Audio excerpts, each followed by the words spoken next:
శ్రీ గరుడ పురాణంలోని ఆచారఖండంలో విషక్రిములు విషరోగాలు మన జోలికి రాకుండా ఉండడానికి ఈ క్రింది మంత్రాన్ని పఠించాలని చెప్తున్నారనమాట.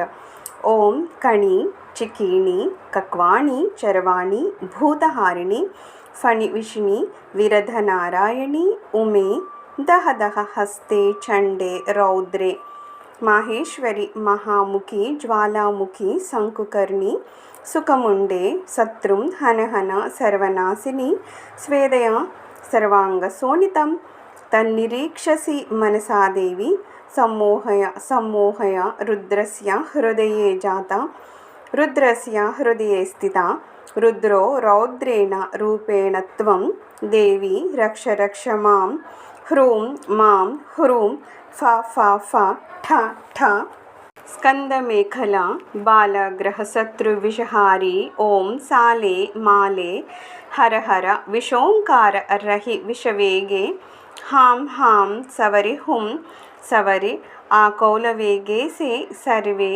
వించమేఘామాలే సర్వనాగాది విషహరణము. ఈ మంత్రాన్ని ప్రయోగించేటప్పుడు మంత్రానికి అధిష్టాన దేవత అయిన పార్వతీదేవిని తలుచుకొని, అమ్మా ఓ జగన్మాత, నువ్వు శివుని హృదయంలో ఉంటావు. నీ రూపం రౌద్రము, నిన్ను రౌద్రి అంటారు.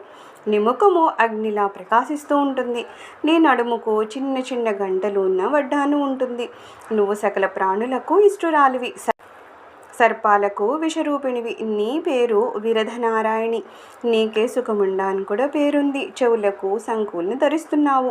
విశాలమైన ముఖంను కలిగిన దానివి, భయంకరమైన ప్రచండ స్వభావం కల దానివి అని ఈ మంత్రానికి అర్థమట. ఈ మంత్రాన్ని అనుష్ఠానం చేసిన వారి శరీరంలో ఎటువంటి విషం ఉన్నా సరే తక్షణమే పటాపంచులైపోతుందంట.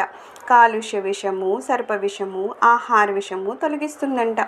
యాత్రలకు బయలుదేరేవారు ముందుగా ఈ మంత్రాన్ని చదువుకోవాలట. ప్రారబ్ధ కర్మలను కూడా ఇది తొలగిస్తుందంట. సకల రోగాలను తొలగించే దివ్య ఔషధం అంట ఈ మంత్రము.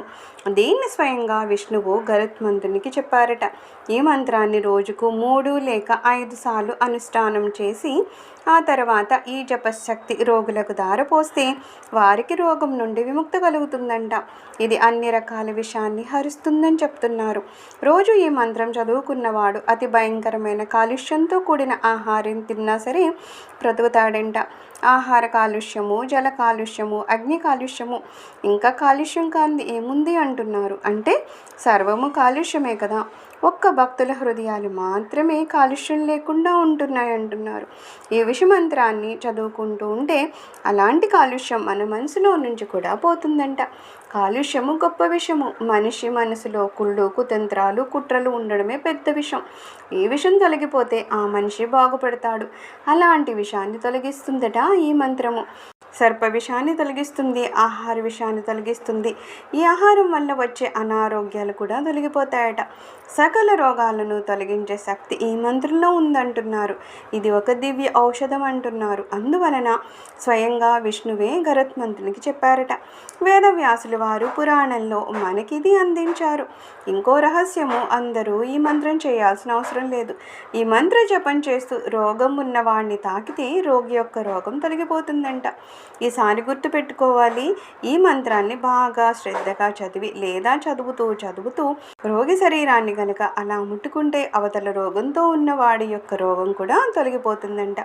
కాబట్టి ఆ పని అయినా మనం చేయాలి. మనము ప్రతిరోజు చదువుతూ ఉండాలి. చదువుతూ మన శరీరాన్ని మనం తాకాలి. మనకి ఏమైనా రోగం ఉన్నా అది కూడా బాగుపడిపోతుందంట. కొంతమంది నిష్ఠాగరిష్ఠులు ఉంటారు. అలాంటి వారు రోజుకు 3 నుంచి 5 సార్లు ఈ మంత్రాన్ని జపం చేసి ఆ తర్వాత ఆ జపశక్తిని రోగులకు దారిపోస్తే రోగులు బాగుపడతారట. ఏ రకంగా చూసినా సరే ఈ మంత్రము దేశానికి మనకి అవసరమైందంటున్నారు. గరుడ పురాణంలో 27వ అధ్యాయంలో విషానికి విరుగుడైన ఈ మంత్రాన్ని ఇచ్చారు. ఇది అందరినీ రక్షించుకాక. లోకా సమస్త సుఖినో భవంతు. సర్వం శ్రీ విష్ణు చరణారవిందార్పణమస్తు.